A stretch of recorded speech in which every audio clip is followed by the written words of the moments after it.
नौकरी, ये सबसे पसंद है भारत वाले लोगों को। क्या? नौकरी। हमने भी की थी, अभी नहीं करते, की थी। दूसरा काम व्यापार, फैक्ट्री, खेती, दुकानें। तीसरा काम जिसकी आज बात करेंगे आपसे, ये जो पहला काम है नौकरी का, इसके पीछे भारत पागल हुआ घूम रहा है। जिस माता पिता को देखो वो एक ही बात बोलता है बच्चों को, पढ़ो पढ़ो पढ़ो। क्यों? सर्विस करनी है। ये हमें ही क्यों सवार है ये पागलपन भारत के लोगों को। सर्वे समझो, सर्वे। हम मानवाधिकार में हैं, प्रदेश अध्यक्ष दिल्ली बैठते हैं 3 महीने में। बहुत समझने की चीजें हैं ये। भारत में ही ये क्यों भेड़ चाल बढ़ गई और ये इतनी प्रतिस्पर्धा बढ़ी हुई है नौकरी की, बस नौकरी करनी है। भारत के 1.5 करोड़ लोग, लगभग 1% से ज्यादा भारत के बाहर नौकरी करते हैं। भारत के बाहर के लोग दिखाओ, भारत में कितने लोग नौकरी करते हैं। आप गोरखपुर में 20 लोग ढूंढ के लाओ, गाजीपुर से 5 लाओ, वाराणसी से 15 लाओ। क्यों? आप शास्त्रों को छोड़ चुके हो। शास्त्रों में ये उल्लेख है, उसको भी दुख होता है। उसने कहा मैंने तुम्हें दुनिया में मालिक बनाकर भेजा है, तुमने ये क्या चुना है? नौकर बन गए जाके। ये सर्विस तो थोड़ा और भी अच्छा लगता है, नौकर शब्द कैसा है? आपके घर भाई काम करने आती है कुछ घरों में, झाड़ू पोछे वाली? किस भावना से देखते हो? हीन भावना या अच्छी भावना? हीन भावना। और ये याद रखना, जितने लोग नौकरी कर रहे हैं, आपका बॉस भी आपको उसी भावना से देखता है जैसे आप अपनी बाई को देखते हो।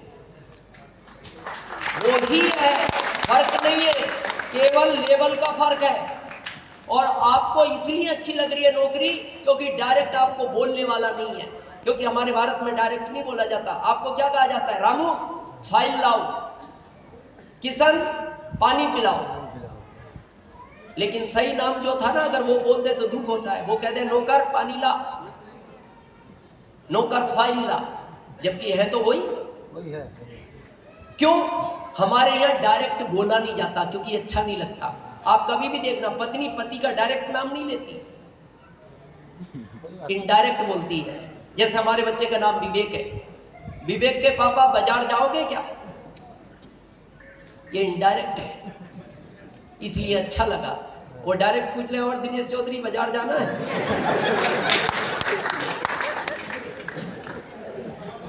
ये अच्छा नहीं।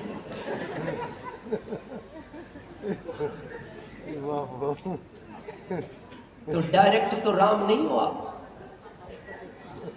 डायरेक्ट तो नौकर हो। हम थे, हो क्या गया? और इतनी प्रतिस्पर्धा बढ़ी हुई है भारत में, हर आदमी अपने बच्चे को टॉर्चर करता है, बेटा पढ़ पढ़ पढ़। क्यों? नौकर बनना है। और लोग तो यहां तक बोलने लगे, बैंक से लोन ले लूंगा बेटा, एक बार टॉप का नौकर बन, टॉप का। गांव में देखना, एक की नौकरी लग गई, हर माता पिता बच्चे को टॉर्चर करते, उसको देख, उसको नौकर बन गया, तू मालिक बना घूम रहा है। ये क्या हो गया? ये भेड़ चाल है भारत की। और भेड़ चाल समझते हो? एक भेड़ आगे चलती है, बाकी की फॉलो करती है। पहली भेड़ कुएं में कूदती है, बाकी नहीं सोचती, वो कहती है सही कूदी है, कूदो कूदो कूदो कूदो। और ये कड़वा सच है, ध्यान से सुनना। यहाँ जितने माता पिता बैठे, बहुत शौक चढ़ा है हमें पढ़ाई का। इस नौकरी के चक्कर में आज आपने अपने बच्चों का मानसिक और शारीरिक विकास भी रोक दिया है। पहले बच्चा 6 साल में स्कूल जाना शुरू करता था, इस नौकरी के चक्कर में 5 पे आया, 4 पे आया, 3 पे आया, 2.5 पे आया, अभी 2 पे आ गया। अब एक नया कॉन्सेप्ट चला भारत में, play school. Play play school, play जानते हो क्या अर्थ है इसका? खेलने की जगह।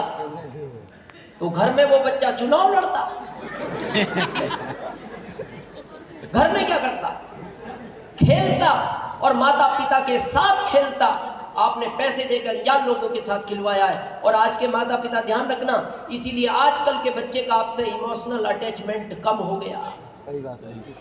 आज का बच्चा माता पिता को प्यार नहीं करता उतना, क्योंकि जब उसकी उम्र जुड़ने की थी आपसे, आपने उसको बहुत दूर रखा है। हमारे टाइम पे ये बैठे बहुत सारे लोग यहाँ, अगर आपकी नौकरी कानपुर में थी और आप गोरखपुर में रहते हो और आपको केवल खबर मिल जाए माँ को बुखार आ गया, वो छुट्टी लेके भाग आता था, माँ को बुखार आ गया। और आज की स्थिति ये है, उसको खबर भिजवाओ तेरी माँ की टांग टूट गई, वो कहता है इसकी टूटती रहती है, जुड़वा लेगी, उससे कोई फर्क नहीं पड़ता। कोई फर्क नहीं पड़ा उसको, क्योंकि उसका इमोशनल अटैचमेंट अब है ही नहीं। जब थी उम्र आपने उसको पास नहीं रखा। हमारा पोता भी 8 साल का है, पिछले 3 साल से स्कूल जा रहा है। 5 साल हमने जाने नहीं दिया। उसके माता पिता ने जितनी ताकत लगानी थी लगाई स्कूल भेजने की, बस वो एक जगह आके रुक गए, फीस कौन भरेगा, क्योंकि वो डिपार्टमेंट हमारे पास था। मेन तो वही था, नहीं जाने दिया हमने। बहुत सारे फोन भी करवाए गए हमें। आखिरी में आके हमारी बहू, हमारे यहाँ ससुर के सामने बहुएं ज्यादा नहीं बोलती, पता है, ये थोड़े रिवाज है हमारे यहाँ, तो हमारी बहू कभी हमारे सामने बोले नहीं। 5 साल बाद पहली बार बोले, आज के 3 साल पहले, पिताजी मैं माफी चाहती हूँ आपके सामने बोलने के लिए, पर मेरी मजबूरी है, आप इस बच्चे का भविष्य मत बिगाड़ो, इसको स्कूल जाने दो। पिताजी आप नहीं जानते, क्योंकि हमारे परिवार में हमारी सबसे पढ़ी लिखी, जो हमारे परिवार में सबसे पढ़ा लिखा है वो हमारी बहू है, और सबसे कम पढ़े लिखे हम हैं। फिर उन्होंने कहा पिताजी आप जानते नहीं, क्योंकि आप उतने नहीं पढ़े, आपके जमाने में बिना पढ़ाई के काम चल सकता था, आज बिना पढ़ाई के पिताजी काम नहीं चलता। तो हमने लास्ट में एक ही लाइन कही, बेटा तुम्हें भेजना है तो भेजो, हमें 5 साल ही रोकना था, लेकिन अगर तुम कहते हो बगैर पढ़ाई के काम नहीं चलता आज के जमाने में, तो हमें देखो बिना पढ़ाई के काम चल रहा है कि नहीं। हम आज भारत सरकार को महीने का 1,05,000 रुपए इनकम टैक्स देते हैं हर महीने, और इसी सिस्टम की वजह से जिसकी आज हम बात करने आए, अभी वो जा रहे हैं, हालांकि मन उनका भी नहीं लगता। तो कहने का मतलब यह है, करेंगे क्या? अच्छा ठीक है, आपको अच्छी लगती है नौकरी, हम उसके भी विरोध में नहीं है, भेजोगे कहां पढ़ा के? नौकरी का अर्थ समझते हो? जितने लोग यहाँ नौकरी करते हैं वो जानते हैं। 30 साल पहले नौकरी की स्थिति अलग थी, 40 साल पहले अलग थी। पहले बड़ा स्मूथनेस था, पहले आदमी नौकरी क्यों पसंद करता था? साइन करके खेत जोताता था। आज खेत जोतने जाओ फिर परमानेंट खेत ही जोतना है। यहां कुछ टीचर होंगे, टीचर की नौकरी कितनी प्यारी थी, गुरु माना जाता था उसको, गुरु। आज टीचर से हर वो काम करवाया जाता है, जहां कोई काम नहीं करेगा टीचर को लाओ। अरे ये पढ़ाने के लिए चुना था आपने। अभी स्थिति क्या है, गांव में बच्चे गिन के आओ, ये टीचर की ड्यूटी। अरे जिसने पैदा किया उससे गिनवाओ, वो देगा ब्यौरा मेरे कितने बच्चे, ये गिनने जाएगा तुम्हारे बच्चे। क्या स्थिति हो गई। अभी छत्तीसगढ़ का ताजा केस बताते हैं, सुन के शर्म आती है। छत्तीसगढ़ में गवर्नमेंट ने शौचालय बनवाए और वहां टीचरों की ड्यूटी लगवाई कि आप ये गिनो कितने लोग आते हैं, कितनी देर बैठते हैं, कितनी महिलाएं आती हैं। बैठने से ये पता लग जाएगा, टाइम भी नोट करो, पेट किसी का ठीक है। अब बताओ, ये टीचर का काम। आपके पिताजी में ज्यादा सहनशीलता थी आप में ज्यादा, या आपके बच्चों में? हम में ज्यादा है। तो याद रखना जॉब का पहला नाम सहनशीलता है, और आज बच्चों में सहनशीलता नहीं बची। और दूसरा नाम जॉब का, और सुनना जो जॉब वाले हैं, हमने तो किया है, जो अपना स्वाभिमान बेच सकता है वो आदमी जॉब कर सकता है, जो आदमी अपना स्वाभिमान नहीं बेच सकता वो कभी जॉब नहीं कर सकता।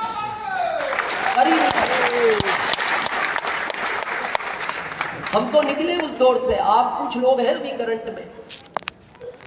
जब आपका टारगेट पूरा नहीं होता या आपसे कोई काम बिगड़ जाता है तो बॉस एक प्यार भरी कहानी सुनाता है।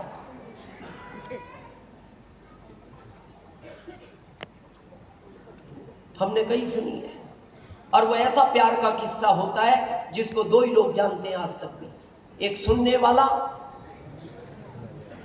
एक सुनाने वाला। यहां तक कि आपकी पत्नी भी नहीं जानती, और किसी दिन वो किस्सा अगर पत्नी को सुना दो वो आपसे एक ही लाइन कहेगी, इस तरह की बातें सुन के पैसे कमाते हो, तुम्हें डूब मरना चाहिए। जॉब आसान नहीं है, कहां भेजोगे? अच्छा दूसरा, चलो पढ़ाओ, भेजोगे कहां? थोड़ा आज प्रैक्टिकल समझते हैं। एक आम का पेड़ 100 आम देता है, कितने? 100। खाने वाले बच्चे 80 हैं, कोई समस्या है गोरखपुर वालों? अगले साल आम 100 आए, बच्चे 100 हो गए। अब समस्या तो नहीं है ना? अगले साल आम 100 आए, बच्चे 150 हो गए, समस्या बढ़ गई।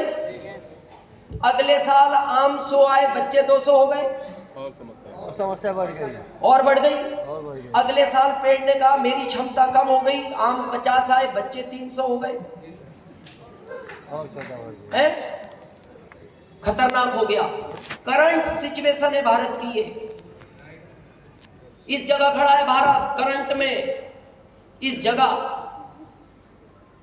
आपको पता लगेगी ये कहानी आने वाले 2-4 साल में, हमें आज पता है।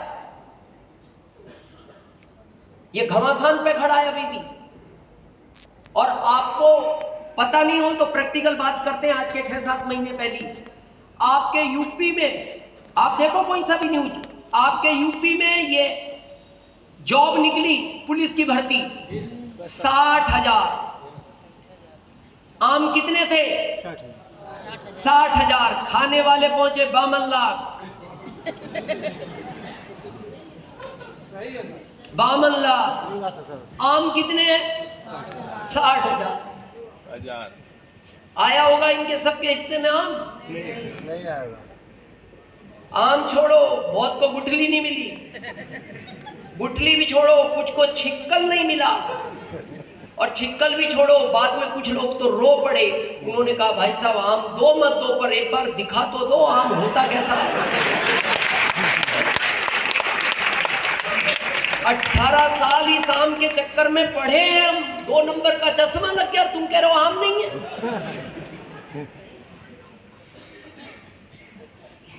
ये स्थिति करंट है। अगली सुनना चाहते हो क्या हो रही है? गवर्नमेंट हर चीज को टेक्नोलॉजी से जोड़ रही है। लगभग कई लाख लोग टोल टैक्स पे काम करते हैं। अभी सरकार एक चिप लॉन्च कर रही है, उसने आदेश दे दिया सारी कार कंपनियों को, ट्रक कंपनियों को, बस कंपनियों को, वो चिप जिस दिन आप कार ट्रक जो भी खरीदोगे, चिप लगी हुई होगी, सैटेलाइट से कनेक्ट होगी, आपके अकाउंट से कनेक्ट होगी। उसका रेट रखा गया 80 पैसे प्रति किलोमीटर। अब टोल टैक्स नहीं देना आपको, जितने किलोमीटर रोड पे चलोगे उतना ही पैसा कटेगा।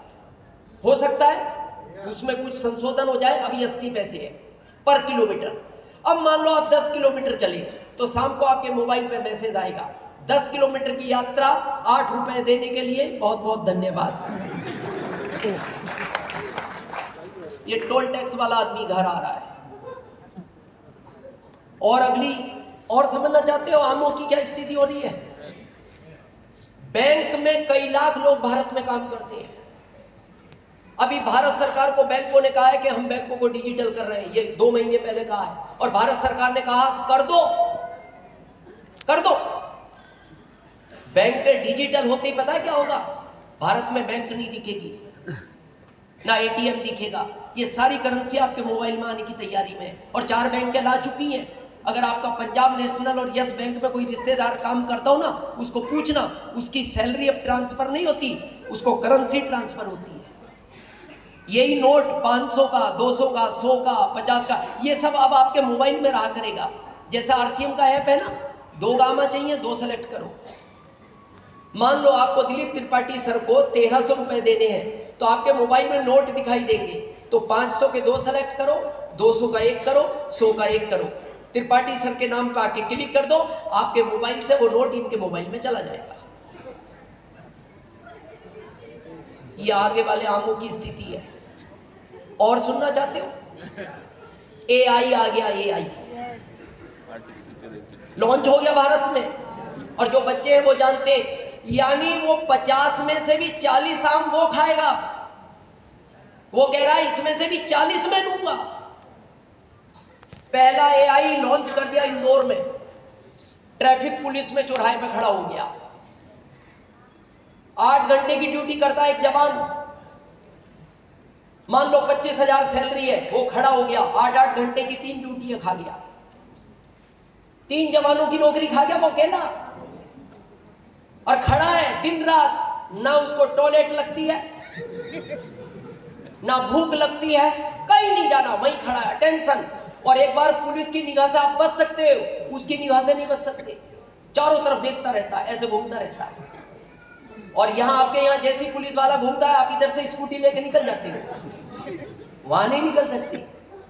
और निकल भी जाओ ना, जैसे उसने इधर देखा आप निकल भी गए, तो 3 ही मिनट में मोबाइल में मैसेज आ जाता है, मेरे को चकमा देने के लिए 1000 रुपए कोर्ट में जमा कर दो। पता है क्यों?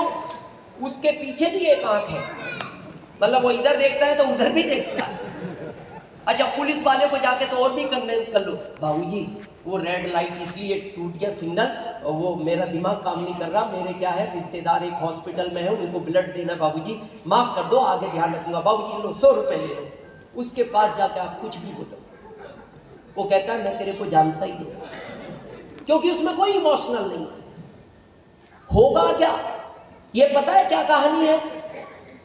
ये वैसे लुप्त हो रहे हैं जॉब जैसे आपकी पूंछ लुप्त हुई है। आपके पूर्वजों के पूंछ हुआ करती थी, अभी है नहीं, कहां गई? धीरे धीरे लुप्त हो गई। जैसे आप किसी डॉक्टर के पास जाकर के हो, डॉक्टर साहब मेरी उम्र 30 साल है, मेरे को शुगर हो गया, तो वो पता क्या बोलता है, तुम्हारे वंशज में किसी को होगा, तुम्हें याद नहीं है। तो आपके वंशजों में पूंछ तो थी तो हो भी सकती थी। अच्छा, थोड़ा सा विजुलाइज करो, अगर आज पूंछ होती, आप लगते कैसे? हनुमान जी। थोड़ा सोचो, महिलाएं विशेष सोचे, कैसे लगते? चलो सबके होती तो सब अच्छे ही लगते। अच्छा, अलग से कपड़ा सिलाना पड़ता, किसी की पूंछ ज्यादा लंबी होती है, वो पत्नी को कहा करता थोड़ा बाजार जा रहा हूँ, थोड़ा कपड़ा पहना दो ना, हाथ नहीं जा रहा। शायद ऐसी सिचुएशन होती। और कैसी होती? अच्छा, अभी बैठते कैसे? कैसे बैठते अभी? इतना कंफर्टेबल बैठ सकते थे जितने अभी बैठे?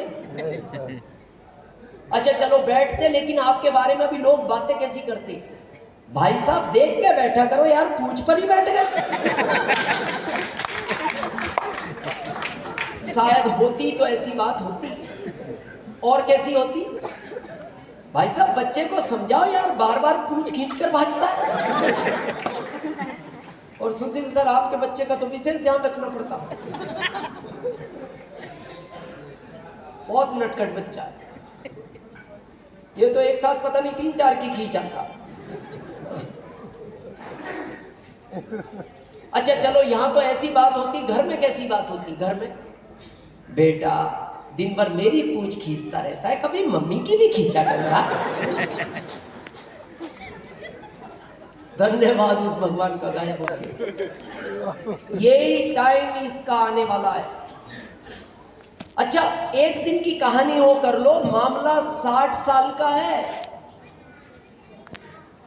20 साल की उम्र से काम करो, 40 साल काम करना है। और ये भी मामला 60 साल का है। हमारे दिलीप त्रिपाठी सर 4 फैक्ट्रियां चलाते हैं। ये लगता आसान है, ये इनसे पूछना, 3700 लोगों को हैंडल करना होता है और एक दिन नहीं है, 60 साल का मामला है। पैसा लगा के पैसा कमाना ये हर आदमी कर सकता है क्या? क्योंकि कंपटीशन बहुत बढ़ गया। लेकिन ये वाला काम 5 साल का है। आरसीएम 60 साल का नहीं है, आरसीएम 5 साल का है। लेकिन 5 साल इसको फिर भूत की तरह करना पड़ता है। ये आराम का काम नहीं है कि कर लिया धीरे धीरे, फिर भूत की तरह। और क्या है 5 साल में? अच्छे रहो, अच्छी बातें करो, अच्छे कपड़े पहनो, सच बोलने की आदत होनी चाहिए और लोगों का भला करने की इच्छा होनी चाहिए। तो ये आरसीएम आपको वहां तक पहुंचाने के लिए तैयार है जहां तक आप जाना चाहते हैं।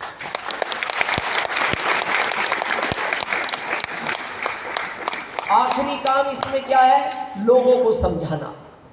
भारी है गोरखपुर वालों? आसान है क्या? लोगों को समझाना। भारी ये है भारत के लोगों को समझाना, भारत के आदमी को समझाना और मेंढक को तोलना ये आसान नहीं है। लेकिन हम एक वादा करते हैं आपको, आरसीएम स्मार्ट वर्क है, बाकी वो 2 हार्ड वर्क है। आरसीएम में जिस उम्र में आ जाओगे आपकी उम्र नहीं बढ़ेगी, ये हम गारंटी लेते हैं। उम्र नहीं बढ़ेगी। क्यों? अभी सर्वे हुआ है 2 महीने पहले, भारत सरकार ने सर्वे किया है भारत का। 85% लोग टेंशन में जी रहे हैं भारत में। 85% लोग। टेंशन क्यों है? जहां लगा है वहां टेंशन रहेगी। दूसरी टेंशन जॉब की है, टाइम पे नहीं पहुंचे अटेंडेंस नहीं लगेगी, प्रेशर है। लेकिन यहां आरसीएम में 2 काम बहुत अच्छे हैं। पहला, लॉस नहीं है, सेकंड बॉस नहीं है। लगा क्या आपका जो चला जाएगा, और हम आपके सामने प्रैक्टिकल प्रूफ है। ये बहुत सारे सीनियर हमें जानते हैं। हमारा पुराना सीडी देखना आप 2002 का, जब हम जॉब में थे। जॉब को छोड़ते ही हम पहली बार ग्वालियर में मीटिंग करने आए। ग्वालियर की लोकल होस्ट है बलबीर जी, जैसे अभी यहाँ की रमेश त्रिपाठी सर ने जिम्मेदारी ली है। हम जब पहली बार करने आए तो उन्होंने हमारा फोटो खींचा। खींचते ही लोग, फिर साथ में सेल्फी भी ली। हमें नहीं पता, हम भी अनजान थे। अभी वो पिछले साल एनिवर्सरी में आए, इससे ये जो एनिवर्सरी हुई उस दिन भी उन्होंने हमारा फोटो खींचा। अभी लगभग 1.5 महीने पहले उन्होंने वो दोनों फोटो, पहला और अभी का, साथ में लगा के हमें सेंड किया। और आप विश्वास नहीं करोगे, हम ये रियल बोल रहे हैं, हमें 3 मिनट तक ये समझ में नहीं आई ये हमारे साथ ये किसका फोटो भेजा है। वो पुराना वाला हमें नहीं पहचानने पाया। हम कह रहे यार ये बलबीर जी ने किसके साथ फोटो दे दिया। 3 मिनट बाद पता लगा ये तो हमारा ही है। तो हमने 5 मिनट बाद पत्नी को सेंड कर दिया। और आप विश्वास नहीं करोगे, पत्नी को पता भी नहीं लगा आखिरी तक। हमसे फोन करके 10 मिनट बाद फोन आया, किस किस के साथ फोटो खिंचवाते रहते हो। हमने कहा पहचानो। क्या पहचानो, ये कोई फोटो है? तो फिर हमने कहा ये भूतपूर्व दिनेश चौधरी है, ये करंट वाला। आरसीएम में बहुत ताकत है। आज भी हमारी एनर्जी 25 साल के लड़के से ज्यादा है। ये ओरिजिनल है और नेचुरल है। और आपसे भी निवेदन है, कलर नहीं करना चाहिए। उसमें केमिकल आता है जिसका साइड इफेक्ट होता है। कलर ही करना है तो इंतजार करो, फिर आरसीएम का करना।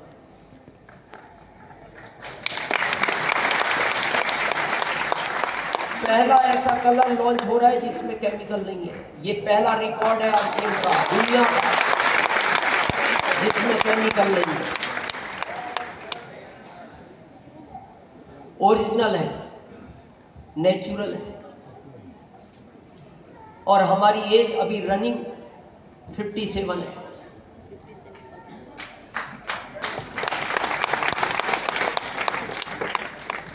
आपको पता है ये बाल पहले 40 साल के बाद सफेद होना शुरू होते थे, आज 40 तक तो कंप्लीट घूमता है। ये कारण इसका सबसे बड़ा टेंशन। ये जो शुगर आज हो गया ना, अभी आपको पता है शुगर भारत राजधानी बना हुआ है दुनिया की, यानी सबसे ज्यादा डायबिटीज दुनिया में भारत में है। इसका सबसे बड़ा कारण है टेंशन। शुगर होता है सबसे पहले टेंशन से, ये बाल भी टेंशन से सफेद होते हैं। और टेंशन वहां रहेगी जहां आपका कुछ लगा है, जहां आपके पास जिम्मेदारी है। अभी हम परसों एयरपोर्ट पे थे, आप बिलीव नहीं करोगे, ऐसे ऐसे नजारे देखने को मिलते हैं, कई बार हमें बड़ा आश्चर्य लगता है। बाल पूरे काले, दाढ़ी पूरी सफेद, बाल पूरे काले, मतलब यहां एक भी बाल सफेद नहीं, यहां एक भी काला नहीं। हम प्यास में बैठ के कॉफी पी रहे, तो बड़ी हिम्मत करके हमने पूछा, हमने कहा भाई साहब बुरा नहीं मानो तो एक बात पूछे। हाँ पूछो पूछो, कंफर्टेबल। हमने कहा इसको भी रंग लेते या फिर इसको नहीं रंगते? पता उन्होंने क्या कहा? दोनों ओरिजिनल है, दोनों ओरिजिनल है। आप विश्वास नहीं करोगे, हम दंग रह गए। हमने कहा यार यहाँ तो टेंशन से बाल सफेद होते देखे थे, यहाँ कौन सी टेंशन आ गई? ये कौन सी टेंशन आ गई? तो हमने उनको पूछा क्या करते हो? बोले 7 फैक्ट्रियां हैं, मेरा दिमाग खराब रहता है। अरे मतलब ऐसे ऐसे उदाहरण है भारत में। देखो ये कड़वा सच है, बुरा नहीं मानना, लेकिन ये फैक्ट है। आज के बहन जी थोड़ा सा बच्चे को कोऑपरेट कर लेना, बच्चा है, गर्मी लग रही हो थोड़ा पीछे बैठ जाए या तो। आज के 15-20 साल पहले त्रिपाठी सर केवल पुरुष को ही दाढ़ी मूंछ आया करती थी।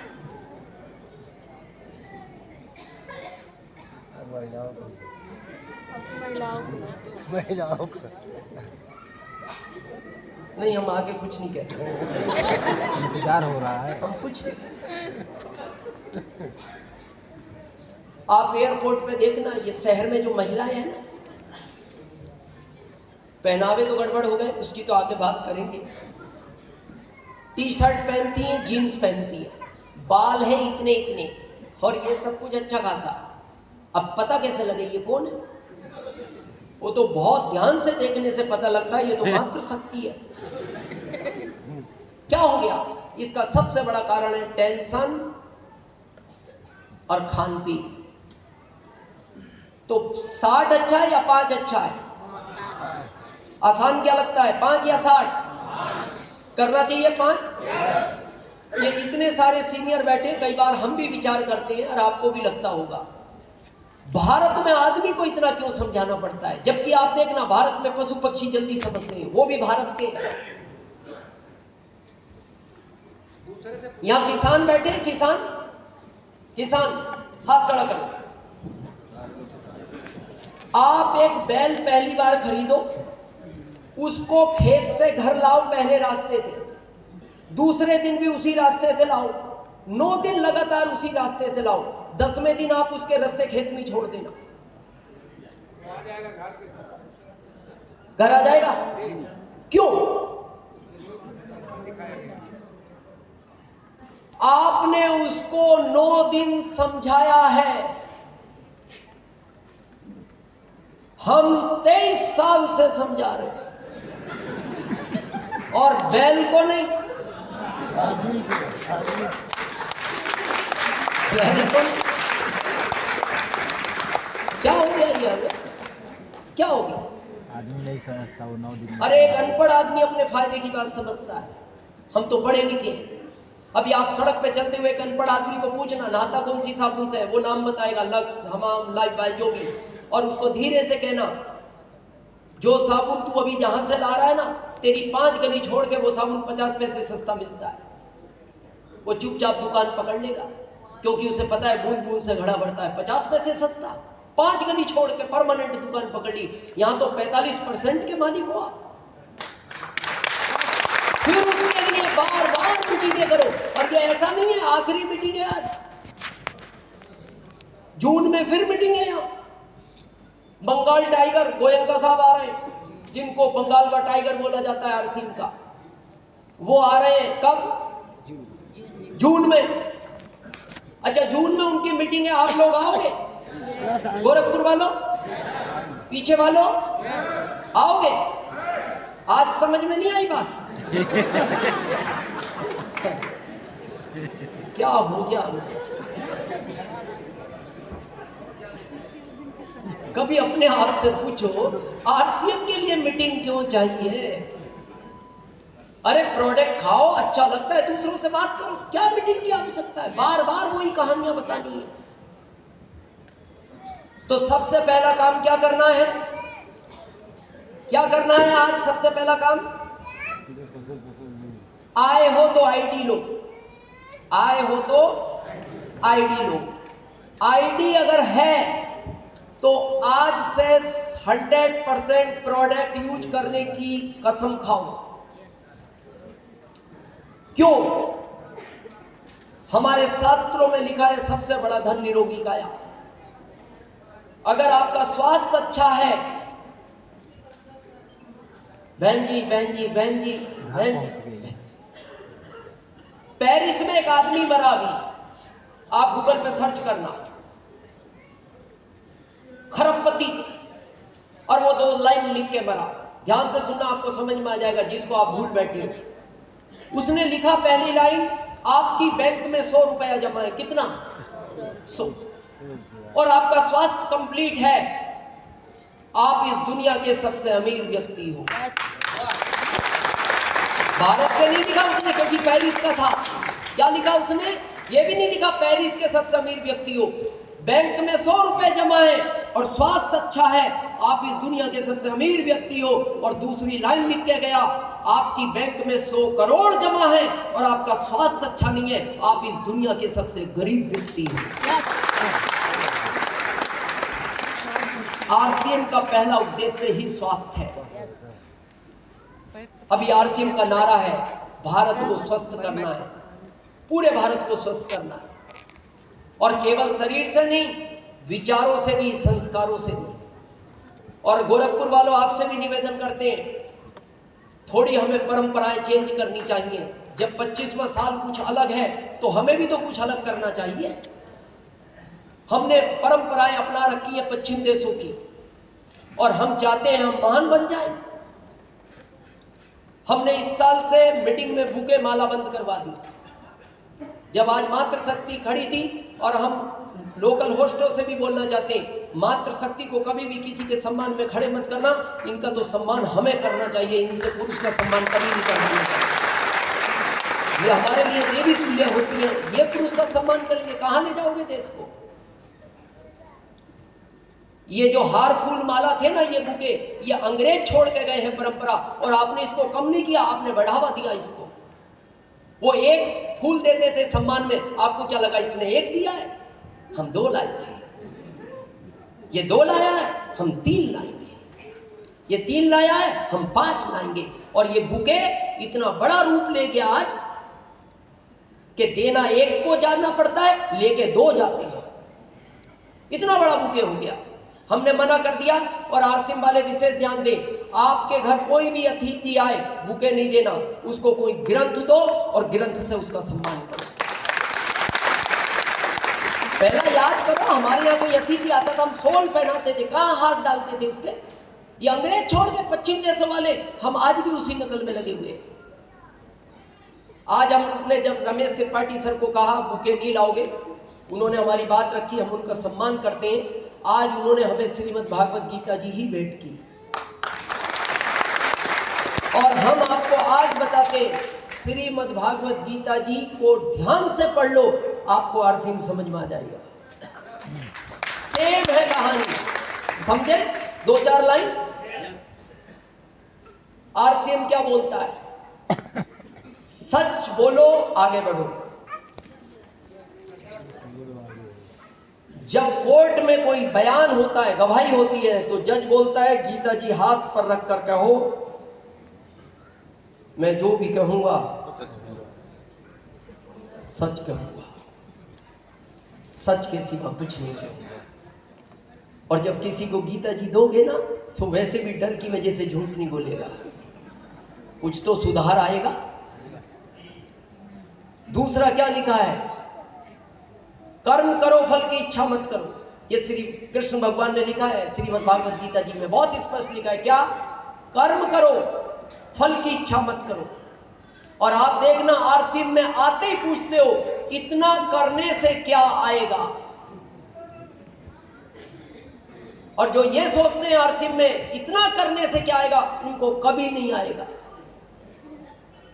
कभी नहीं आएगा। आरसीएम एक ही बात बोलता है, ईमानदारी से लोगों की मदद करते जाओ, लोगों का स्वास्थ्य अच्छा करो, कर्म करते जाओ, फल देना मेरे हाथ में, मैं इतना दूंगा तुम संभाल नहीं पाओगे। और आगे आपने देखा, और आगे एक प्रसंग आता है, अर्जुन और दुर्योधन कृष्ण भगवान के पास गए, किस चीज के लिए, मदद के लिए। तो निंद्रा में थे कृष्ण भगवान, तो जैसे कृष्ण भगवान के नेत्र खुले उनको केवल अर्जुन नजर आया। क्यों, वो उनके चरणों की तरफ खड़ा था। दुर्योधन नजर नहीं आया क्योंकि वो सर पे बैठा था। क्यों बैठा था सर पे, उसे ईगो था। ये प्रतीक होता है जिस आदमी में घमंड है वो आदमी कभी कामयाब नहीं हो सकता, कभी कामयाब नहीं हो सकता। ये होना नहीं चाहिए। ये जिसको है कम कर देना, खत्म कर दोगे बहुत फायदे में रहोगे।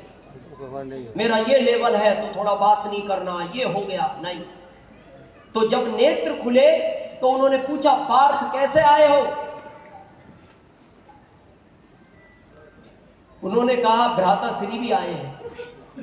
भ्राताश्री कहाँ है, आपके सर पे है। फिर उन्होंने देखा अच्छा सर पे बैठ गया।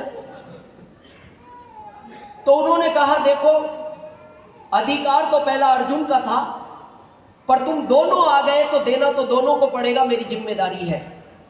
तो उन्होंने कहा अर्जुन पहले तुम मांग लो। उन्होंने कहा नहीं, भ्राताश्री बड़े हैं, पहले इनको दे दो। तो कृष्ण भगवान ने कहा दुर्योधन दो चीज है, आधा आधा देना है, तो मैं ये दे सकता हूं कि एक तरफ तो मैं रहूंगा, एक तरफ मेरी सेना रहेगी, और मैं भी शस्त्र नहीं उठाऊंगा। तो दुर्योधन ने कहा फिर आपका क्या करेंगे, अकेले और वो शस्त्र नहीं उठाओगे, मेरे को सेना दे दो। लेकिन बाद में कृष्ण भगवान ने अर्जुन को पूछा अर्जुन तुम्हें पता था मैं शस्त्र नहीं उठाऊंगा, फिर तुमने मेरे को क्यों चुना। तो अर्जुन ने कहा प्रभु कर्म तो मैं करूंगा, आपका केवल मार्गदर्शन करना है, आप केवल मार्ग दिखाते रहना, जीत तो मैं जाऊंगा युद्ध को। आरसीएम में भी एक अपना गुरु चुनो, एक अपना मार्गदर्शन करने वाला चुनो। और हम तो ये कहते हैं कोई समझ में नहीं आता, गुरुकुल को चुनो। अभी हम मार्गदर्शन लेते हैं गुरुकुल से, सबसे बड़ा मार्गदर्शन मिलता है, वहां हर चीज समझाई जाती है, बारीकियों से समझाई जाती है। जो लोग आते हैं गुरुकुल में वो जानते हैं, वो हर रोज ग्रोथ करते हैं, हर महीने ग्रोथ करते हैं। और एक आखिरी, बड़े ध्यान से समझना, सुदामा कृष्ण भगवान के मित्र थे। यस और सुदामा ये भी जानते थे कृष्ण भगवान के पास हर ताकत है। Yes sir. जब पहली बार पहुंचे तो कृष्ण भगवान ने पहला शब्द पता क्या कहा, सुदामा आए तो हो पर मित्र बहुत लेट हो गए। ये भी यही बोलता है, मित्र आए तो हो, लेट आए, 24 साल लेट हो गए। Yes sir. तो अफसोस हुआ सुदामा को, लेकिन फिर क्या कहा कृष्ण भगवान ने, लेकिन चिंता मत करो मित्र, आए सही जगह हो।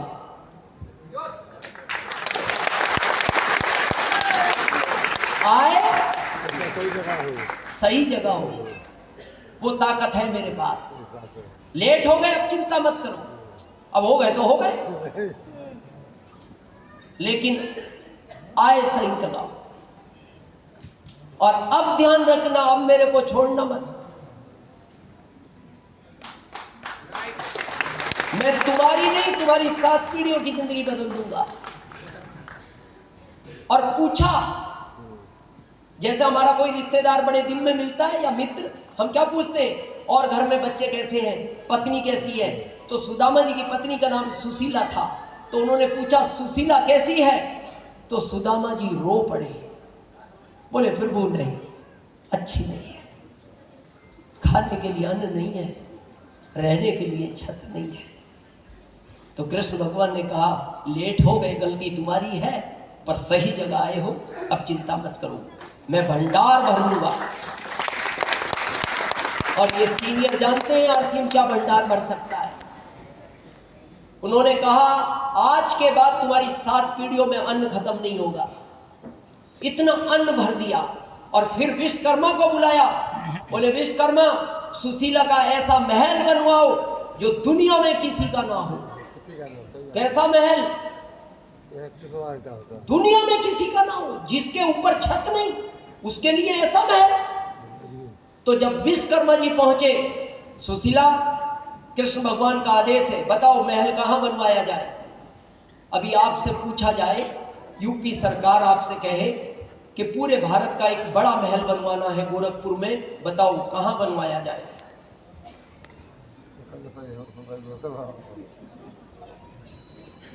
क्या कहोगे? बनवा दो इधर ही, और कहां, जहां मैं खड़ा हूं।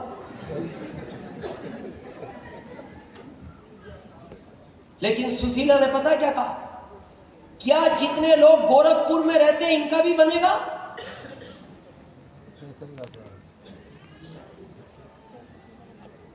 विश्वकर्मा जी ने कहा नहीं, एग्रीमेंट एक का है, आदेश तुम्हारा है। और आपसे पूछा जाए आपका महल बनवाना है, और आप कहो क्या गोरखपुर में सबका भी बनेगा? और विश्वकर्मा जी कहते नहीं एक बनेगा, तो आप में हिम्मत है ये कहने की वापस चले जाओ? लेकिन सुशीला में हिम्मत थी, उसने पता क्या कहा, नहीं बनाना ऐसा महल कि मेरा महल बने और बाकी झोपड़ी में रहे, वापस जाओ और कह देना भगवान को नहीं चाहिए ऐसा महल। और जब जाके विश्वकर्मा जी ने कृष्ण भगवान को कहा, वो तो सबका महल बनवाना चाहती है, तो कृष्ण भगवान ने कहा बजट की चिंता मत करो, मैं दूंगा बजट और तुम बना दो एक बार। लेकिन विश्वकर्मा जी एक सीख लेकर जाना कि दुनिया में कोई तो ऐसा है जो लोगों का अच्छा सोचता है, कोई तो ऐसा। आरसीएम में जिस दिन आपकी भावना ये हो गई कि मैं अपनी टीम के 10 लोगों का महल बनवाऊंगा, आरसीएम आपका दुनिया का सबसे बड़ा महल बनवा देगा, ये भावना होनी चाहिए। लेकिन हम सब अभी भी अपनेपन में लगे हुए हैं। ये अपनेपन से नहीं चलता काम, अपनेपन से फैक्ट्रियां चलती हैं, अपनेपन से नौकरी चलती है, अपनेपन से दुकान चलती है, अपने के लिए तो खेती चलती है। आरसीएम अपने के लिए नहीं चलता, आरसीएम लोगों के लिए चलता है। हम अपने अपने में ही तो रह गए, और अपने अपने में पता है क्या स्थिति होगी, कभी विचार करो, हर आदमी अपने लिए मांग रहा है। आप मंदिर जाते हो, जिस भी मंदिर, ईमानदारी से बताना क्या मांगते हो मंदिर में जाके? गोरखपुर वाले बहुत ज्यादा ध्यान दे देना। हम बताएं क्या क्या मांगते हैं? प्रभु थोड़ा बड़ा घर बनवाओ।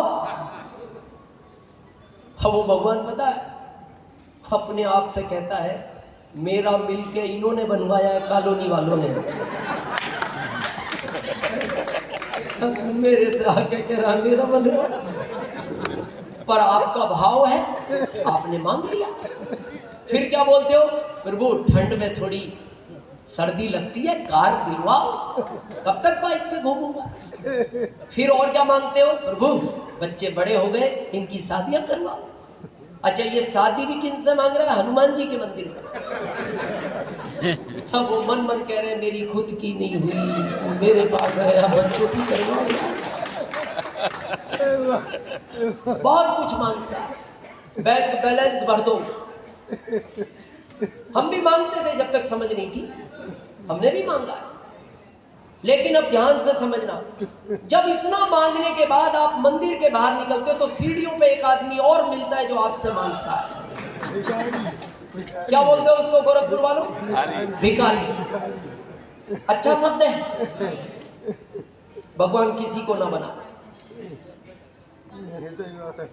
वो क्या मांगता है आपसे? 1 लाख रुपए दे दो। राजकुमार सर क्या मांगता है? 1 रुपया सिक्का है, 1 रुपया 5 दे दो। 1 लाख नहीं मांगता। कभी उसने ये नहीं कहा आपकी वाली कार दे जाओ। आपने क्या क्या मांगा अंतर, और उसने क्या मांगा? 1 रुपया। बस अब ये विचार करो इनमें बड़ा भिखारी कौन है?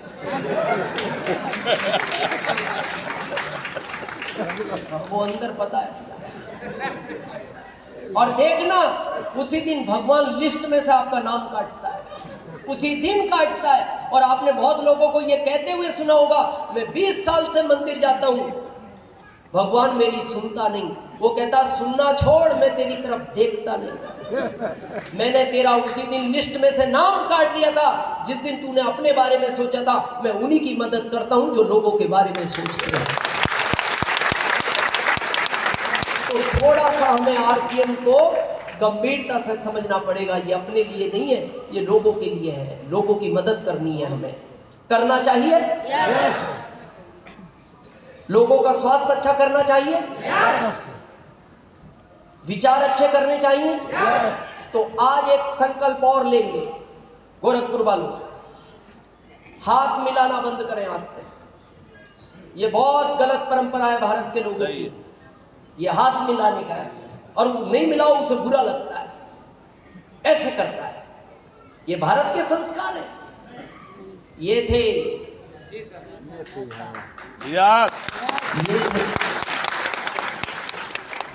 और जब आप किसी को करते हो अच्छा लगता है, ज्यादा सम्मान करना हो ऐसे कर लो। हमारे यहाँ जिस भी धर्म से हो, जिस भी भगवान को मानते हो, वो आपका अपना मानना है, वो अलग मैटर है। लेकिन गांव में हमने सुना है, क्या बोलते थे ज्यादातर लोग? राम राम साहब। अभी मथुरा चले जाओ, राधे राधे। आप द्वारिका चले जाओ, जय द्वारिकाधीश। अब जब आपने राम राम बोला तो उसने भी बोला राम राम। एक ही बार में 4 बार नाम लिवा गया। दिन में अगर 20 लोग मिल गए, एक माला जपा गई आपकी। जिसके लिए नहा के आसन लगाना पड़ता है, मंदिर जाना पड़ता है, पर हम तो सब भूल गए। ये जो गढ़ बन गया ना भारत बीमारियों का, ये कारण है सबसे बड़ा। क्योंकि प्राकृतिक में बहुत वायरल घूमते हैं। ये कोरोना किस चीज से आया? इससे। और कोरोना ने भी कहा मैं तैयार हूं, तुम करो ना। और आपने जम के किया। धन्यवाद, आप सुरक्षित हो। आंकड़े हैं भारत के, रोम रोम कांप उठता है जब हमारे सामने वो आंकड़े आते थे ना। आप विचार करो, उस बेटी का 11 साल की बेटी, दादा दादी कोरोना में चले गए, माता पिता चले गए, भाई बहन चले गए, एक 11 साल की बच्ची बच्ची। बहन जी बहन जी बहन जी बहन जी, थोड़ा सा बहन जी। 11 साल की बच्ची जिसको भारत सरकार पाल रही है। और एक बच्ची नहीं, ऐसे कई परिवार हैं। आपको क्यों नहीं हुआ कोरोना में ज्यादा नुकसान? क्योंकि आरसीएम का प्रोडक्ट जो यूज कर रहा था उसको कोरोना के वायरल ने टच नहीं किया। और हम इसीलिए बार बार कहते आरसीएम धीरे तेज चलेगा, प्रोडक्ट तो 100% खाओ, क्योंकि इसमें इम्यूनिटी पावर है। ये आपकी इम्यूनिटी पावर बढ़ाता है। वायरल आएंगे, टच होके निकल जाएगा। कैसे निकलता है टच होके? समझे आरसीएम के प्रोडक्ट का महत्व। एक आदमी कार से जा रहा था, आगे से कुत्ता निकला, उसने ब्रेक मार दिए किसको बचाने में?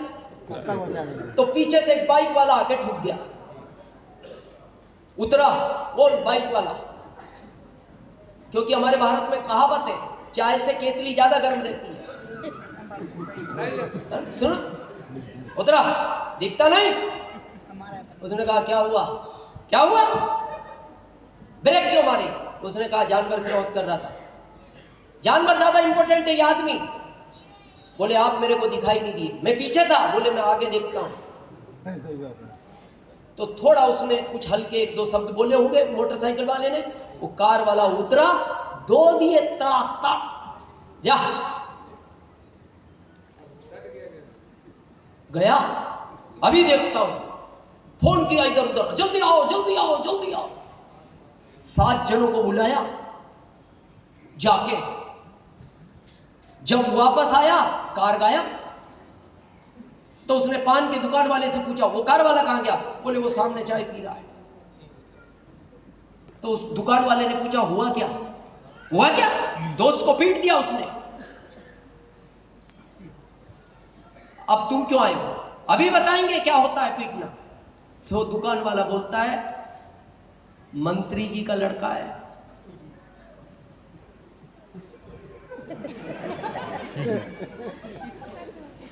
अब ये खड़े, अब उसने भी देख लिया चाय पीते हुए, उसने बुलाया ही नहीं, इधर इधर। ये गए सातों। क्यों आए थे?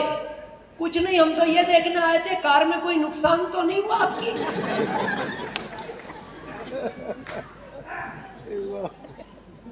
7 वायरल आए थे, इम्यूनिटी पावर अच्छी थी।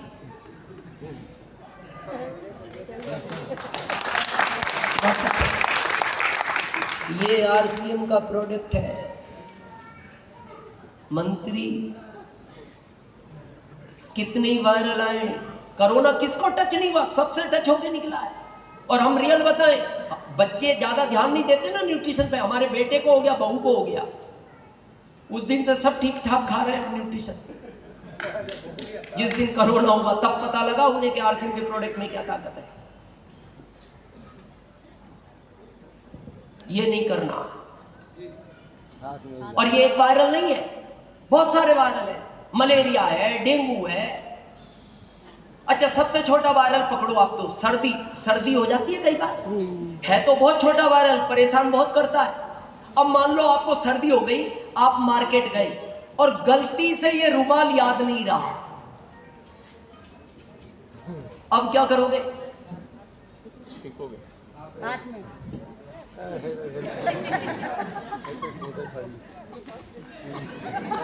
और क्या करो? बचपन याद करो ना, जब 4-5 साल के थे। वो चारा बहुत ज्यादा होती थी।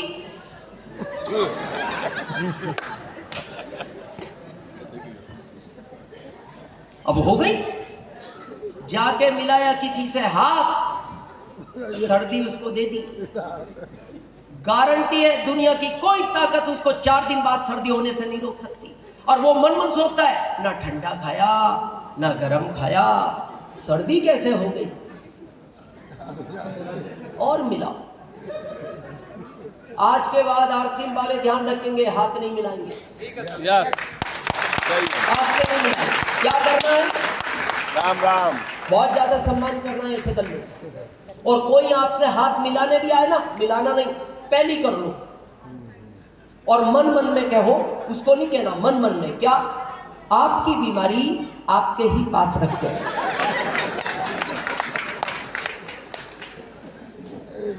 करेंगे चेंज? और हमें नहीं करना। भारत देश के अगर विचार संस्कार अब कोई चेंज करवाएगा तो वो आरसीएम ही करा सकता है। दूसरा, एक पैर छूने की परंपरा बंद करेंगे आरसीएम वाले। निवेदन है आपसे, ये पैर नहीं छूना चाहिए, ये बहुत गलत परंपरा। पैर केवल 2 के छूने चाहिए, एक अपने माता पिता के, एक अपने धर्मगुरु के, तीसरे के कभी पैर नहीं छूना। ये आपको बड़ा अच्छा लगता है पैर छुआना, शास्त्रों को पढ़ो, जब आपके कोई पैर छूता है ना, आपकी एक माला उसको चली जाती है। एक दिन में 10 लोगों ने छू लिया, 10 चली गई, जब भी कितनी थी आज? तो ये तो माइनस में जा रहा है कोटा आपका। और यहां तक तो ठीक है, जब आपसे ज्यादा उम्र का कोई छूता है, जैसे दिलीप त्रिपाठी सर की उम्र होगी 63, अब हो सकता है इनका अचीवमेंट छोटा हो लेकिन एज तो ज्यादा है। अब आपको देखा देख ये लोग भी छूते हैं ज्यादा उम्र के। अच्छा ये क्यों छूते हैं? भाई साहब यहाँ बात, ये पता है क्यों छूते हैं बड़े लोग आपको देख के? इनको लगता है रॉयल्टी शायद इधर ही है। और बहुत लोग इतने आराम से खड़े हैं, इन्हें बड़ा आनंद आता है छुआने में। हाँ आ जाओ आप भी आई जाओ। भीड़ होती है तो कहता है निकलने दो उसको भी, आने दो, छू लेगा। क्या कर रहे हैं हम? और फिर आपको देखकर ये बेटियां छूती हैं। और हमारे शास्त्रों में उल्लेख है बेटी के पैर पिता छूता है तो पुण्य मिलता है, अगर बेटी से पैर छुआओगे घोर पाप है, घोर। जो बेटियों से पैर छुआता है उसके लिए एक दिन ये पृथ्वी फटेगी, मतलब आप उस साइड भी नहीं जाओगे।